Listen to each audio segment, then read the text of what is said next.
Hello everyone, welcome to the channel. कैसे हैं आप सब? आज हम शुरुआत करने जा रहे हैं वीडियो नंबर 54 की 5454 of our mock test series.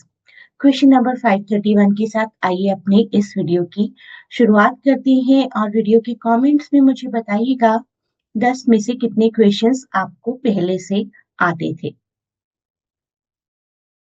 In videos को करवाते हुए बहुत ही नॉस्टैल्जिक एक फील आता है क्योंकि बहुत ही सालों से चल रहे हैं जब से मैंने लगभग आप सबके लिए वीडियोस बनाना शुरू किया था। तो इस सीरीज को मैं कंटिन्यू रखूंगी जब तक पॉसिबल रहेगा। न्यू बैचेस फॉर्म किए जा रहे हैं 2026 के एमए इंग्लिश एंट्रेंस एग्जाम के लिए। आप में से जो भी एडमिशन चाहता है डिस्क्रिप्शन में दिए गए लिंक पर कॉन्टैक्ट करके क्वेरी कर सकते हैं। आप मुझे कमेंट्स में जरूर बताएं कि आपका स्कोर कैसा रहा। चलिए शुरुआत करते हैं आज के फर्स्ट क्वेश्चन की। Question number 531। There are dash consonant sounds in English IPA. The correct answer is 24. There are 24 consonant sounds in most English accent conveyed by 21 letters, 21 consonant letters. आप जानते हैं टोटल 26 letters, 26 alphabets होते हैं जिसमें से 5 are vowels और बाकी के 21 कॉन्सोनेंट, इन 21 कॉन्सोनेंट के कॉम्बिनेशन से मिलकर 24 साउंड्स क्रिएट किए जाते हैं। जैसे कि सी एच ए, सी और एच, च का साउंड निकलता है जो, या फिर क का, that is because of the combination of these two, the, T H. इसी तरीके के बहुत से कॉम्बिनेशन साउंड्स होते हैं और इनकी डिटेल भी आपको मेरे कुछ वीडियोस में मिल जाएगी। तो 24 consonant sounds, 12 monophthongs and 8 diphthongs. ये सब आपको पता होना बहुत जरूरी है। काफी अच्छा पार्ट है ये सब कुछ लिंग्विस्टिक्स का। प्योर वोवेल यानी कि मोनोफ्थोंग और डिफ्थोंग यानी कि ग्लाइडेड वॉल्स, इन सब पर मेरा बहुत ही डिटेल वीडियो है 11 मिनट्स का, आप जरूर देखिएगा। If you want to get this link please to write in comment. Consonant sounds और उनकी प्रोनाउंसिएशन से रिलेटेड वीडियो भी है मेरे पास, काफी डिटेल्ड है, इसको भी जरूर देखिएगा। There are dash vowel sounds in English IPA. अभी अभी हमने देखा 12 plus 8 that is 20, 12 monophthongs and 8 diphthongs. ये सब कुछ क्या होता है ये आपको डिटेल में मेरे वीडियोस में मिल जाएगा। Next question. Who has defined poetry as a fundamental creative act using languages? And the correct answer is Dylan Thomas. Considered to be one of the greatest Welsh poets of all time, Dylan Thomas is largely known for his imaginative use of language and vivid imagery in his poems. From the mid 20th century, poetry has actually sometimes been more loosely defined as a fundamental creative act using language. Reflections on Language is a book written by Noam Chomsky in 1975. आपको इस question के through authorship भी पता चल रही है। और Noam Chomsky काफी जाने माने लिंग्विस्ट हैं। He argues for a rationalist approach to human nature whenever it is a talk about language. The Syntactic Structures is a book written by Noam Chomsky in which year? The correct answer is 1957, exactly 100 years after the Indian Revolution, in which Rani Lakshmibai was an important figure. इस तरीके से कहीं ना कहीं कुछ ना कुछ associate करके आपको years याद हो जाते हैं। Next question. The study of relationships between two or more languages and the investigation whether the common languages have a common ancestor is called comparative linguistics. Comparative linguistics, formerly even called comparative grammar or comparative philology, study the study of relationship or correspondences between two or more languages and the techniques use to discover कि क्या इन languages की का कोई common ancestor या common origin है या नहीं। It is comparative linguistics. Which among the following is an example of acronym? Acronym is short form. Smog जो है यहाँ पर वो blending है। Buzz जो है that is onomatopic sound and edit is back formation from editor.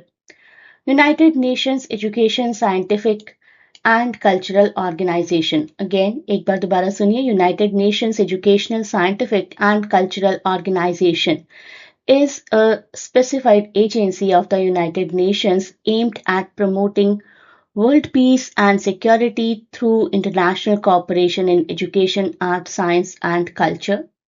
आप में से किसी को अगर कोई एक्रोनिम इमीडिएटली याद आ रहा है तो उसे कमेंट्स में लिखिए.